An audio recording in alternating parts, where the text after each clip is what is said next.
So here's a few news stories that I noticed. If you have WordPress, WordPress itself is pretty secure these days. It's been through a lot of updates, but people put plugins in the WordPress, and a lot of those are not secure. So there's a security plugin called the Anti-Malware Security and Brute Force Firewall. And this, of course, people put it in there to make your site more secure, but in fact, it has a vulnerability, which lets subscribers read any file on the server. So that's pretty ridiculous. And a low-privileged server can invoke the function to read arbitrary files, and missing capability checks in an AJAX scan function.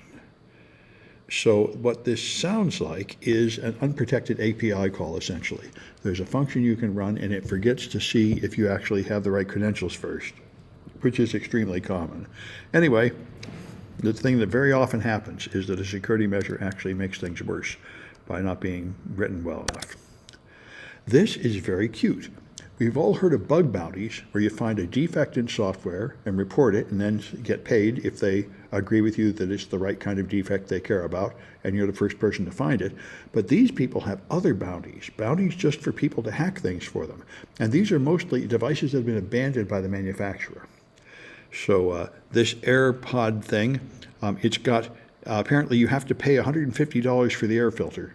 And it has some kind of DRM enforcement where it detects some chip on the filter to see if it's a real, genuine filter. And so they want somebody to hack it, so it'll take like a generic filter, which would be much cheaper. And people contribute. They donate to a pot of reward money, and it's up to $10,000 for doing that. And here's their smart refrigerator from Samsung, and they want someone to get the ads off it. So hack it to get the ads off, and there's $11,000 for people who can do that, and on it goes. And there'll probably be a lot more of these, like this is the Nest. This has been abandoned by Google. So it's end of support, and so they want some features added to it, I'm sure. Take my dead device and somehow, make it work again with some kind of hack. So this is very interesting. And I'm sure there'll be a lot more of them. This is just opened recently, so there's just a few right now, but it's a very cute idea. All right.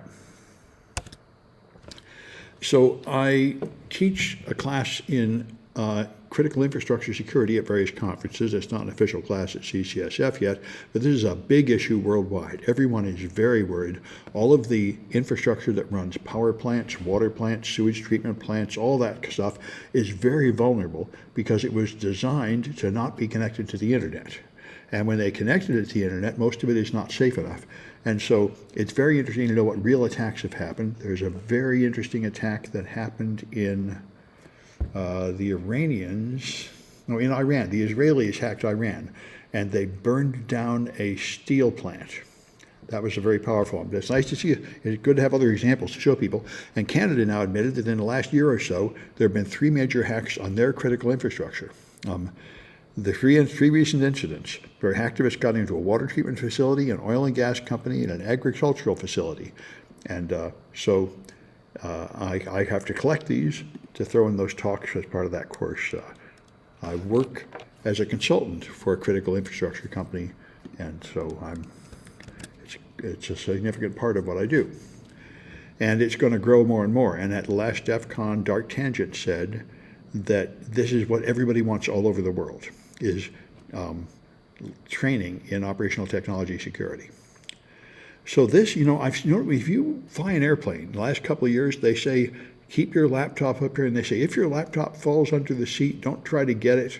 Don't try to move the seat to get it, but wait for someone to help you. And I never quite understood what that was about, but now I understand it better, because a passenger lost a laptop, and it fell through a little crack and fell down into the cargo hold, where they can't get while the plane is in motion. They had to turn the plane around because they're worried that the battery will explode. And when these batteries go, they cause shoot-out flame like 3 or 4 feet high and all that. So I'm sure they could probably set the plane on fire or something. And if it got pinched between things and broke it'd be more likely to do that. That's what they're worried about. They want to be able to reach them and make sure they're not breaking. So I guess that's also what they're worried about if you move the seat, that you'll crunch the battery in your laptop and make it explode. So that helps me understand that security measure they're doing. And what is this garbage? Subscribe. All right, yeah. This I think is pretty interesting. Tom Hartman is a liberal commentator. He was on One American News. He's got a good podcast I listen to. He's very knowledgeable. And he's pointing out something that I think a lot of us can see, which is Trump seems to be falling, which I find extremely hopeful since I don't agree with anything Trump is doing. You know, Marjorie Taylor Greene is coming out against a lot of what Trump is doing. Several other people are, like Rand Paul. Many Republicans are breaking from the pack. I mean, a few Republicans, but more than ever dared before. And he's showing real signs of physical and mental decay. It's getting harder and harder to pretend that he's still fully functioning. And more people are, it's clear that he's weakening. And all the people around him are now trying to fight among themselves to supplant him as the next leader of MAGA. So anyway, it's a cheerful thought. I think there's a pretty good chance Trump won't even complete his term. He'll just be too sick. He'll have to step down and let the vice president take over. And this is a very useful report from Reuters, a very respected group, analyzing Trump's crypto family empire, which is just the Trump administration is amazingly corrupt, amazingly illegal and unconstitutional. A president is not allowed to get any money from any other source while he's president to avoid bribery. And Trump just wallows in bribery. And his crypto finances have taken his fortune up by several $billion in less than a year. And it's just an open way to collect money for bribery. And they go through this in quite a bit of detail. They managed to track down $800 million that he's got so far. But the point is, it's a lot more. The $800 million is direct dollars coming in. But he also owns a lot of the crypto, and the crypto price has gone up. So his the paper value of his crypto fortune is like $5 billion now. And of course, that is not exactly the same as having $5 billion in real dollars in a bank account. It's in crypto, which is more fragile stuff, so it's more difficult to extract real dollars from that.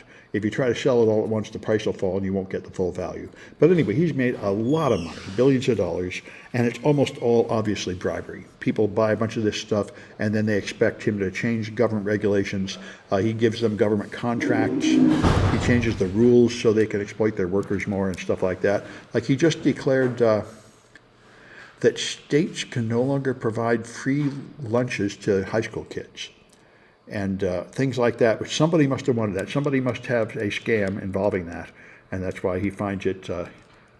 What happens is he goes to Mar-a-Lago. There's nobody there but billionaires. They come up and ask him for favors. They pay him, and he gives them favors. That's who he serves. That's why he says everything's fine, because the billionaires are doing fine, and the Republican Party is only functioning for pedophiles and billionaires. That's their purpose. And at some point, the common people will notice, and apparently that will happen in November 1st. Apparently November 1st, everybody's health insurance premiums are going to go up by a factor of 2, and that will probably cause more of the Republicans that voted for Trump to realize that he's not actually helping them. So I didn't know this. I have a real Roomba. I got it, and apparently the company that makes Roomba is about to go bankrupt. They're collapsing, and they tried to sell to Amazon, and Amazon offered too low a price, and they wouldn't sell, and now they're just swirling around the drain. So I guess all those Roombas are going to become abandoned devices, and they'll probably be on that bounty program. Yeah. That's actually a really good segue. Yeah. Due to the nature of how Roombas are supposed to work, but to speak more broadly, first off, do you know what kind of architecture they run on? What kind of what? What kind of operating system or architecture they run on? I do not know what kind of operating system they run on. I know mine is probably the low-end one. It has no intelligence at all. It's clearly got no AI. All it does is move randomly. And then after a certain amount of time, it figures it's done and comes back. So it's a very simple device, really. But I would imagine it's Linux, but I don't know. Yeah. But like I say, I think people are going to be motivated to find out if they abandon them all and they don't have any more support, then people will probably be hacking them to keep them running. Yeah, so that's what I was going to ask. When systems become abandoned like this, now it's pretty benign when it comes to the device known as a Roomba, because in terms of technology and replication, it's not very hard to make a moving vacuum. But when you scale it up to, let's say, the pacemaker company goes bankrupt, what happens then if they don't release the software to open source? There is a law, I've heard about it, that if a device has been abandoned by the manufacturer, it is legal to reverse engineer it and hack into it. But they're not obligated to give you the source code or anything, which would be nice. But that's why, the open source community always gets a real attitude about this, because For most people, when the manufacturer, like Google, abandoned Nest, the early Nest thermostats, and they're basically junk. People just have to throw them away, essentially. Unless, however, like I say, there's this new bounty program where people try to hack them. And in particular, the people that really get hurt are people with medical devices, like you mentioned. Diabetics have had insulin pumps. And the thing about insulin pumps is, I've read articles about this and I've seen talks about it at conferences. Apparently, the existing software for them is terrible. For some reason, it's not very good. So people carefully buy old models that have been hacked so they can download unauthorized hacked software that makes it much more healthy for them. Because they're supposed to measure your blood sugar, and your pancreas, when it works, measures your blood sugar continuously and keeps it at the right level. And when I was a kid, diabetics would take like one shot a day, and the result is their blood sugar goes way wrong, and then it gets way wrong, and most of the time it's in the wrong region. They adjust a little bit. What he really ought to do is like adjust it every 5 minutes or something. And apparently the software doesn't do that, but the hacked software does. It continuously, very frequently tests, and it's much healthier for you, which is surprising. And for some reason, the official software doesn't do that. So people are highly motivated to hack their insulin pumps. And I wouldn't be surprised if you could improve other things like pacemakers and stuff the same way. And this has been a problem. If they implant something in you and then the manufacturers go broke, now what are you going to do? You're going to have surgery to take it out and replace it with another one unless somebody can hack it for you. Or another page to turn on. What if the clinical trial you were a part of that was sponsored by the federal government gets shut down? If the federal government takes them down, you say? Or what if the clinical trial that you were a part of, sponsored by the federal government, Oh, yeah. shuts down and you still are testing the new pacemaker? That happened to quite a few people. Like they were in early trials testing the experimental product, and then they don't really make a commercial product. So you have this thing, but only for a limited period of time. Yeah, no, that's the kind of thing.